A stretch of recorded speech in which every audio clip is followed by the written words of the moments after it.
America's northern plains were severely devastated by a winter storm, Midwest Upper on Wednesday. Several schools had to close as a result of strong winds and a snowstorm that also grounded flights and made driving challenging. Winter weather precautions have been issued for more than 50 million people.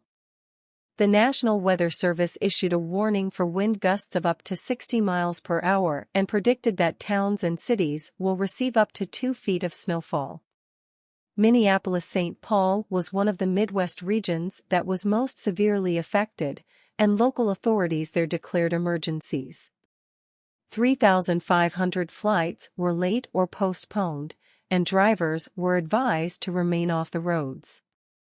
Over the country, many school districts in the Dakotas, Colorado, and Wyoming canceled classes, while the Minneapolis school system announced it will hold lessons remotely for more than 29,000 students for the remainder of the week. According to experts, excessive heat and prolonged drought, combined with increasing numbers and intensities of these storms, are signs of a change in climate.